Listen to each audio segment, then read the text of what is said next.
Hello दोस्तों, Nitish allrounder के channel पे आप लोग का स्वागत है। हम पढ़ रहे हैं समुच्चय। ठीक है दोस्तों, तो पिछली लेक्चर में हमने समुच्चय की कुछ बेसिक चीजें देखी थी। ठीक है, उनको समझने की कोशिश की थी। अब दोस्तों इस लेक्चर में हम देखेंगे समुच्चय के प्रकार, जैसा कि मैंने हेडिंग भी डलवाया था आप लोग से, समुच्चय के प्रकार। ठीक है दोस्तों, चलिए शुरू करते हैं समुच्चय के प्रकार। चलिए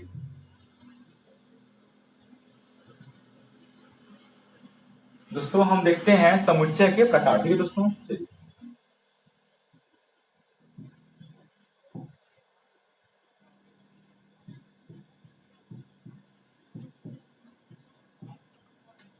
दोस्तों देखिए समुच्चय के प्रकार। दोस्तों समुच्चय का प्रकार दो प्रकार का होता है। ठीक है दोस्तों, पहला हम देखते हैं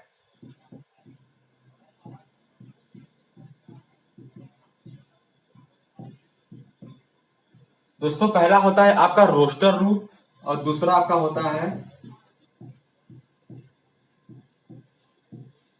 समुच्चय निर्माण रूप।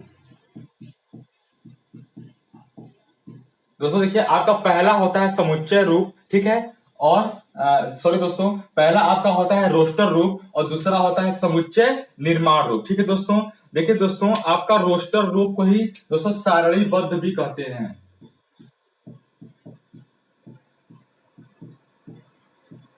सारणीबद्ध, ठीक है दोस्तों, इसी को देखिए सारणीबद्ध भी कहते हैं, रोस्टर रूप को। ठीक है दोस्तों, चलिए दोस्तों हम दोस्तों समझते हैं कि ये होता कैसे है और क्या होता है। ठीक है दोस्तों, इस बात को आप नोट कर लीजिएगा, मैं इसको भी मिटा दूंगा। ठीक है, चलिए मैं मिटा देता हूं इसको।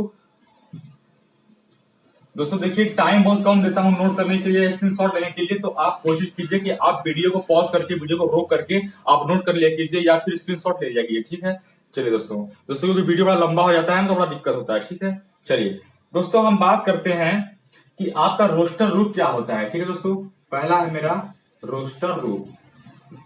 ठीक है, रोस्टर रूप क्या होता है, तो दोस्तों यदि क्वेश्चन कह दे, क्वेश्चन क्या कह दे कि 18 को यानी 18 को विभाजित करने वाले, 18 को विभाजित करने वाले सभी प्राकृतिक संख्याओं का समुच्चय, सभी प्राकृतिक संख्याओं का समुच्चय। देखिए दोस्तों, क्वेश्चन में आपसे ये कह दे कि 18 को विभाजित करने वाले सभी प्राकृतिक संख्याओं का समुच्चय। दोस्तों आप इसको सॉल्व कैसे करेंगे थोड़ा ध्यान दीजिएगा। ठीक है, चलिए देखिए दोस्तों, आपसे सॉल्व कैसे करेंगे। दोस्तों आप जानते हैं कि समुच्चय को हम कैपिटल लेटर में लिखते हैं, बड़े अक्षर से, अंग्रेजी वर्णमाला के बड़े अक्षर से लिखते हैं समुच्चय को। ठीक है, ये मैंने आपको पिछली वीडियो में बताया था, नहीं देखिए तो मेरे पहले उस वीडियो को देखिए। चलिए दोस्तों, मैं मान लीजिए कि मैं ए से लिखता हूं। ठीक है दोस्तों, मैं ए से लिखता हूं और दोस्तों जानते हैं कि 18 को विभाजित करने वाले जो प्राकृतिक संख्या होंगे, दोस्तों देखिए, अब पहले आप ये लिखिए कि 18 को विभाजित जो करने वाले जो होंगे वो प्राकृतिक संख्या कौन कौन से होंगे। दोस्तों देखिए, 18 जो आएगा वो 1 के पहाड़े में आएगा। ठीक है, 1 के पहाड़े में आएगा। दोस्तों 2 के पहाड़े में भी 18 आएगा। दोस्तों 3 के पहाड़े में भी 18 आएगा। दोस्तों 4 के पहाड़े में 18 नहीं आएगा और न ही 5 के पहाड़े में आएगा। ठीक है, और न ही दोस्तों 6 के पहाड़े में आ जाएगा। 4 और 5 के पहाड़े में नहीं आएगा, 6 के पहाड़े में आ जाएगा। ठीक है, चलिए 6 के पहाड़े में आ गया। दोस्तों न 7 के पहाड़े में आएगा, न 8 के पहाड़े में आएगा, अब सीधे आएगा 9 के पहाड़े में। ठीक है दोस्तों, किसके पहाड़े में आएगा, 9 के पहाड़े में आएगा। ठीक है, और दोस्तों देखिए 9 के बाद सीधे अब 18 आता है तो वो सीधे 18 के पहाड़े में आएगा। सीधे दोस्तों किसमें आएगा, 18 के पहाड़े में आएगा। ठीक है, देखिए दोस्तों, दोस्तों आपको मिल गया कि 18 को विभाजित करने वाले प्राकृतिक संख्या कौन कौन से हैं। दोस्तों मैं फिर से बता रहा हूँ, प्राकृतिक संख्या वे होते हैं जो 1 से अनंत तक हो। दोस्तों 1 से अनंत तक में दोस्तों हमें कौन सा संख्या मिला है, 1 मिला है, 2 मिला है, 3 मिला है, 6 मिला है, 9 मिला है और 18। 1 2 3 6 9 18। दोस्तों ये संख्याएं जो है वो 18 को विभाज्य कर देंगी, मतलब विभाजित कर देंगे। ठीक है, तो दोस्तों यही पूछा है आपसे कि 18 को विभाजित करने वाले सभी प्राकृतिक संख्याओं का समुच्चय। तो 18 को विभाजित करने वाली सभी प्राकृतिक संख्या तो हमको मिल गई है, लेकिन दोस्तों हमें इसे समुच्चय के रूप में लिखना है। ठीक है दोस्तों, हमें इसे समुच्चय के रूप में लिखना है। तो दोस्तों कोई बात नहीं, आप जानते हैं कि समुच्चय लिखने के लिए बड़े अक्षर का प्रयोग करते हैं, तो आप उसको क्या लिखिए, ए लिखिए। ठीक है, मान लीजिए हम क्या लिखते हैं, ए लिखते हैं। ठीक है दोस्तों, अब देखिए इनको हम किस में लिख देंगे दोस्तों, मझले ब्रैकेट में लिख देंगे।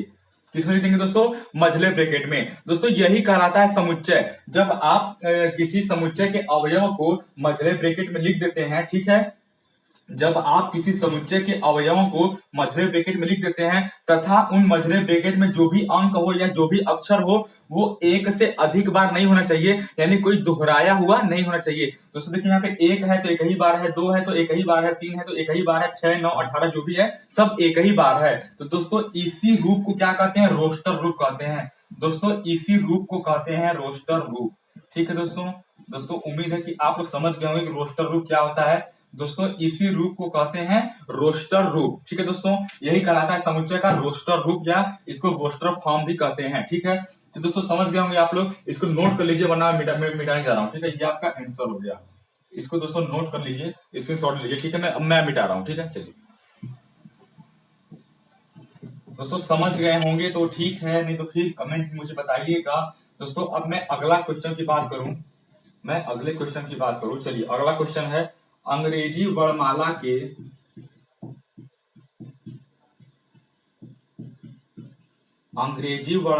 के सभी स्वरों का समुच्चय। दोस्तों अब क्वेश्चन है कि अंग्रेजी वर्णमाला के सभी स्वरों का समुच्चय क्या होगा, कैसे निकालेंगे।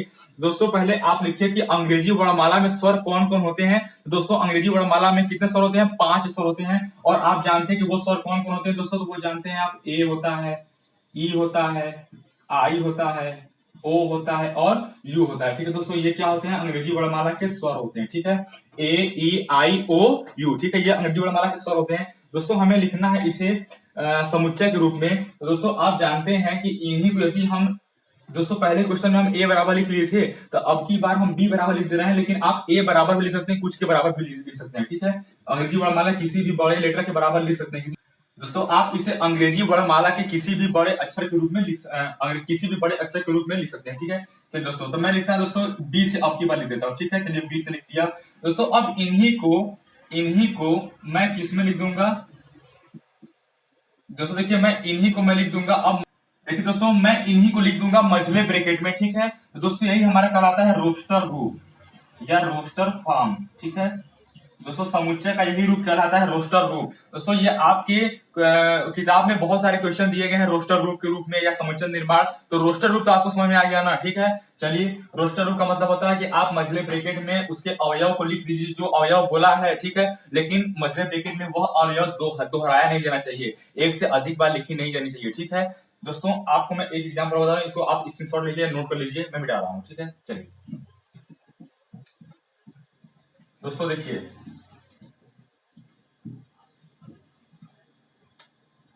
दोस्तों यदि देखिए मैं अगर बात करूं कि स्कूल का समुच्चय लिखिए,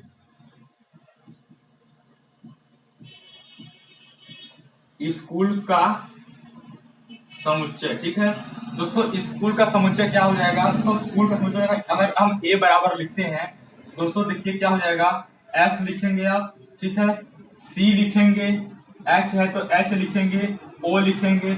लेकिन दोस्तों आप यहीं पे ध्यान दीजिए कि यहाँ पे स्कूल में ओ 2 बार आया है, लेकिन आप अगर यहाँ पर 2 बार ओ लिखते हैं दोस्तों वहीं पे आप गलत कर बैठते हैं। ठीक है, क्योंकि मैं दोस्तों बार बार बताया हूं आपको कि समुच्चय में जो रोस्टर विधि हम लिखते हैं, रोस्टर फॉर्म लिखते हैं, रोस्टर रूप में लिखते समय तो किसी भी अवयव को 2 बार नहीं लिखना है। अतः हम जो 2 बार ओ है उसको हम एक ही बार लिखेंगे और उसके बाद क्या लिख देंगे, एल लिख देंगे। क्या लिख देंगे दोस्तों, एल लिख देंगे। दोस्तों यही आपका हो गया आपका स्कूल का समुच्चय, और किस फॉर्म में, रोस्टर फॉर्म में। ठीक है दोस्तों, उम्मीद करता हूं कि आप लोग को समझ में आया होगा। तो दोस्तों ये हो गया आपका रोस्टर रूप। ठीक है, चलिए दोस्तों अब हम देखते हैं अगला समुच्चय निर्माण रूप। ठीक है,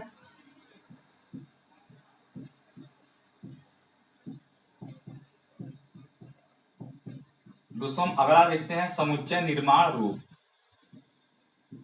ठीक है, चलिए दोस्तों समुच्चय निर्माण रूप में देखिए दोस्तों कैसे होता है ये।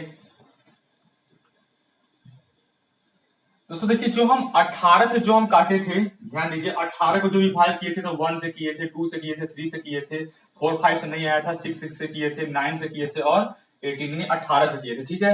1 2 3 6 9 18, ठीक है। 18 का ये लिखे थे, हम ये लिखे थे, ठीक है। चलिए मान लीजिए, और ये किसको विभाजित कर रहा था? 18 को ना, ये सब 18 को विभाजित कर रहे थे, ठीक है। ये सब किसको विभाजित कर रहे थे? 18 को। दोस्तों यदि मैं इसका ये जो लिखा हूं, ये मैं लिखा हूं रोस्टर रूप, ये जो मैं लिखा हूं रोस्टर रूप, ठीक है। जो दोस्तों देखिए, ये जो लिखा गया है, ये लिखा गया है रोस्टर रूप में। दोस्तों यदि आपको समुच्चय निर्माण रूप लिखना है तो दोस्तों समुच्चय निर्माण रूप कैसे लिखेंगे, ध्यान दीजिएगा। दोस्तों देखिए ए बराबर, दोस्तों ए बराबर, दोस्तों समुच्चय निर्माण रूप लिखने के लिए आप इनको x मान लीजिए। हम इनको क्या मान ले रहे हैं दोस्तों? इनको मैं x मान ले रहा हूं, ठीक है। अब देखिए दोस्तों, x लिखने के बाद आपको दो बिंदु लगाना है। क्या लगाना है दोस्तों? दो बिंदु। दोस्तों दो बिंदु को आप क्या कर सकते हैं, ध्यान दीजिए दोस्तों, दो बिंदु को आप क्या कर सकते हैं दोस्तों? दोस्तों या तो आप कॉलन कह सकते हैं, कॉलन, ठीक है दोस्तों, या तो आप कॉलन कह सकते हैं दो बिंदु को, या तो दो बिंदु को आप सच दैट कह सकते हैं। क्या दोस्तों? सच दैट, ठीक है दोस्तों। आप दो बिंदु को या तो कॉलन कहिए या तो सच दैट कहिए, ठीक है, या तो सच दैट कहिए, such that, SUCHTHAT, such that, ठीक है। चलिए तो दोस्तों देखिए, इसको हम पढ़ेंगे एक्स सच दैट। दोस्तों यहाँ पे एक्स क्या है, अब उसके बारे में लिखेंगे। दोस्तों यहाँ पे एक्स क्या है, उसके बारे में लिखेंगे। एक्स क्या है? 18 को विभाजित करने वाले 18, यहां पे लिखेंगे दोस्तों x क्या है? x वह प्राकृतिक संख्या है, x वह प्राकृतिक संख्या है जो 18 को पूर्णतया विभाजित करता है, पूर्णतया विभाजित करता है, ठीक है दोस्तों। दोस्तों x सच दैट x वह प्राकृतिक संख्या है जो 18 को पूर्णतया विभाजित करता है। दोस्तों देखिए, हमने रोस्टर रूप में तो सिर्फ लिख दिया था आंसर कि 18 को विभाजित कौन कौन करता है, लेकिन दोस्तों आपको रोस्टर रूप देखने से मालूम नहीं हो रहा था कि ये वास्तव में है क्या। लेकिन दोस्तों यहीं पे यदि इस चीज का मैं व्याख्या कर दूं यहाँ पे, ठीक है, यहाँ पे क्या कर दिया गया है? व्याख्या कर दिया गया है कि वास्तव में x है क्या। दोस्तों x क्या है? x वह प्राकृतिक संख्या है जो 18 को पूर्णतया क्या करता है? विभाजित करता है, ठीक है दोस्तों।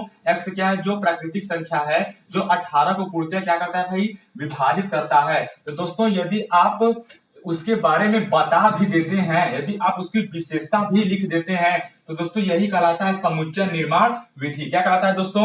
समुच्चय निर्माण विधि कहलाता है। यदि आप उसकी विशेषता भी बता देते हैं, यही कहलाता है समुच्चय निर्माण विधि, ठीक है दोस्तों। चलिए दोस्तों, मैं एक बात और कह देता हूं आपसे। दोस्तों इसको आप स्क्रीनशॉट लीजिए, नोट लीजिए, मिटा दे रहा हूं, ठीक है, मैं मिटा रहा हूं दोस्तों। चलिए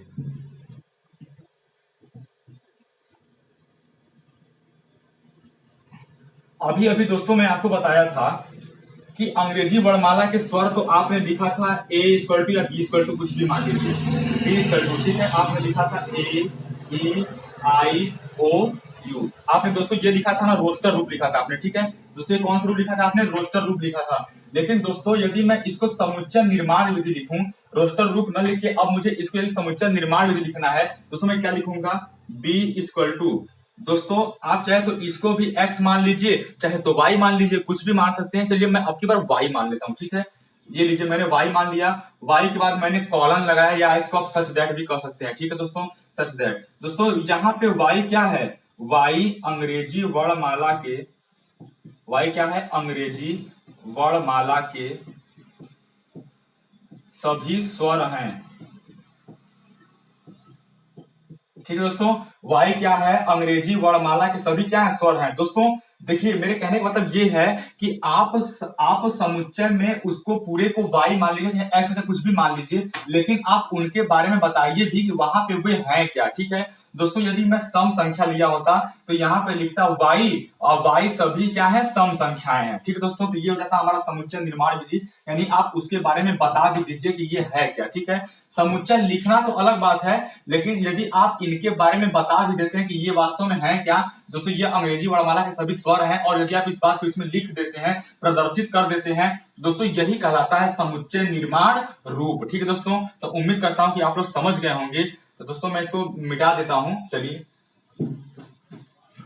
दोस्तों आप समझ लीजिए एक ठो और, यदि दिया हो a इक्वल टू मतलब ब्रैकेट में 2 4 6 8 10, ठीक है दोस्तों, अगर ये दिया हो तो दोस्तों आप इसका समुच्चय निर्माण रूप कैसे लिखेंगे दोस्तों, आप a कहेंगे, ठीक है, a इक्वल टू, दोस्तों आप इन सबको x मान लीजिए, x सच दैट x क्या है, x क्या है, सभी सम संख्याएं हैं, सभी सम संख्याएं हैं। अब जानते हैं दोस्तों सब दो से विभाजित है मतलब क्या है, सब सम संख्या है, तो आप क्या लिख देंगे, x सच दैट x सभी क्या है, सम संख्याएं हैं। दोस्तों ये तो था रोस्टर रूप, लेकिन अभी जो आपने ये लिख दिया, ये आपने लिख दिया, क्या लिख दिया, समुच्चय निर्माण रूप, ठीक है दोस्तों, मतलब आप उनके बारे में बता दीजिए तो वो भी क्या हो जाता है, वही बन जाता है समुच्चय निर्माण रूप, ठीक है। तो दोस्तों मैं मिटा देता हूं, दोस्तों मैं एक क्वेश्चन की बात करता हूं, चलिए दोस्तों मैं एक क्वेश्चन लेता हूं। दोस्तों देखिए समुच्चय निर्माण में जितना बेसिक था, जितना समझना था वो हमने सब समझा दिया, अब कुछ बाकी नहीं रह गया, ठीक है, कुछ भी बाकी नहीं रह गया है, अब बस आप क्वेश्चन लगाइए। चलिए मैं क्वेश्चन लगाता हूं। देखिए दोस्तों क्वेश्चन कह रहा है कि समीकरण, लीजिए हम एक क्वेश्चन लिख रहे हैं, समीकरण x square plus x minus 2 equal to 0 का हल समुच्चय, का हल समुच्चय रोस्टर रूप में लिखिए, समुच्चय रोस्टर रूप में लिखिए, ठीक है दोस्तों। चलिए देखिए दोस्तों आपको इस समीकरण का हल बताना है, लेकिन हल निकाल के आपको समुच्चय रोस्टर रूप में लिखना है। दोस्तों आप कैसे करेंगे देखिएगा, दोस्तों पहले पहले हम क्या करेंगे, x square plus x minus 2 बराबर 0 लिखेंगे। दोस्तों ये हम सॉल्यूशन कर रहे हैं, ठीक है दोस्तों, हम क्या कर रहे हैं, ये हम सॉल्यूशन कर रहे हैं। दोस्तों आप सबसे पहले x square plus x minus 2 लिखेंगे। दोस्तों आप जानते हैं इसके आगे गुणांक के रूप में 1 छिपा है, तो 2 का गुणा 1 में करेंगे, तो सब इसका हम गुणनखंड निकालेंगे ना, 2 का गुणा 1 में करेंगे तो 2 आएगा, क्योंकि दोस्तों यहाँ पे माइनस है, यहाँ पे प्लस छिपा हुआ है, तो प्लस माइनस माइनस आ गया, क्या आ गया, माइनस, मतलब दोस्तों गुणा करो तो 2 आ जाए, और माइनस चिन्ह है तो घटाओ तो क्या आ जाए, 1 आ जाए, घटाने पे क्या आना चाहिए, 1 है। देखिए दोस्तों यहाँ पे गुणांक रूप में क्या है, 1 है, और दोस्तों गुणा करो तो 2 आवे, घटाओ तो 1 आए। दोस्तों ऐसा गुणनखंड क्या बनेगा दोस्तों, यदि आप गुणनखंड आता है तो ठीक है, नहीं आता तो मुझे कमेंट करके बताइए, मैं एक गुणनखंड पे भी बेसिक एक वीडियो बना दूंगा, ठीक है। चलिए दोस्तों देखिए यहाँ पे क्या हो जाएगा, दोस्तों यहाँ पे हो जाएगा x square minus x square plus 2 x minus two equal to 0, ठीक है दोस्तों, ठीक है दोस्तों, इसका मैं गुणनखंड तोड़ रहा हूं, दोस्तों हो जाएगा x square plus 2 x minus 2 equal to 0। देखिए दोस्तों इसमें से आप यक्स कॉमन ले लेंगे, ठीक है दोस्तों, क्या कॉमन ले लेंगे, एक्स, दोस्तों बचेगा एक्स प्लस 2। दोस्तों यहां से आप यदि -1 कॉमन ले लीजिए, इसमें से आप -1 कॉमन ले लेंगे तो बच जाएगा एक्स प्लस 2, ठीक है दोस्तों, बराबर 0। देखिए दोस्तों माइनस कॉमन हो गया तो यहाँ पे यक्स प्लस बचेगा, और यहाँ से भी माइनस यदि बाहर निकल गया तो यहाँ भी क्या बचेगा, प्लस बचेगा। दोस्तों यदि यहाँ पे मैं यक्स प्लस टू एक यक्स प्लस 2 को बाहर कर लूं, दोस्तों बच जाएगा x माइनस 1, ठीक है दोस्तों, और किसके बराबर, 0 के बराबर है, ठीक है दोस्तों। दोस्तों देखिए यदि एक बार x प्लस 2 बराबर 0 करूंगा तो आ जाएगा x बराबर -2, दोस्तों क्या आ जाएगा, x बराबर -2 आ जाएगा, दोस्तों ये प्लस 2 इधर चला जाएगा तो -2 हो जाएगा, ठीक है। और दोस्तों यदि मैं एक बार मैं यदि x -1 बराबर 0 करूं, ये लीजिए दोस्तों, यदि मैं x -1 बराबर 0 करूं, इसके बराबर 0 करूं, दोस्तों आ जाएगा x बराबर 1, दोस्तों क्या आ जाएगा, x बराबर 1, ठीक है दोस्तों। देखिए दोस्तों एक तो x का मान आया, दोस्तों मैं यहाँ पे बता रहा हूँ, ठीक है, चलिए मैं यहाँ पे बता दे रहा हूँ, ठीक है दोस्तों। देखिए एक तो x का मान आया -2, और एक क्या आया दोस्तों, 1 आया। देखिए दोस्तों यहाँ पे -2 और x का मान 1 आया, यानी x के 2 मान आए हैं। दोस्तों द्विघात समीकरण है, x के पावर 2 है, द्विघात समीकरण है, तो x के 2 मान आएंगे, एक मान आया है -2 और एक मान आया है 1। दोस्तों इसी को आपको लिखना है रोस्टर रूप में। दोस्तों कुछ नहीं करना, आप क्या कर लीजिए, a इक्वल टू मंझले ब्रैकेट में, दोस्तों एक मान आया है -2 तो -2 लिख लीजिए, और एक मान आया है 1 तो 1 लिख लीजिए, और इसको मंझला ब्रैकेट क्लोज कर लीजिए। दोस्तों यही आपका क्या हो गया, आंसर हो गया, a इक्वल टू -2 और कामा 1 मंझले ब्रैकेट में। दोस्तों यही क्या हो गया, रोस्टर रूप का दोस्तों क्या हो गया, आंसर हो जाएगा, ठीक है दोस्तों, यही क्या हो जाएगा, रोस्टर रूप का आंसर हो जाएगा। दोस्तों यहाँ पे मैं लिख दे रहा हूँ a इक्वल टू मंझले ब्रैकेट में -2 1, दोस्तों यही क्या हो गया, आंसर हो गया। दोस्तों मैं रफ कर दे रहा हूँ, स्क्रीनशॉट लीजिए, ठीक है दोस्तों, मैं रफ कर दे रहा हूँ, ठीक है। चलिए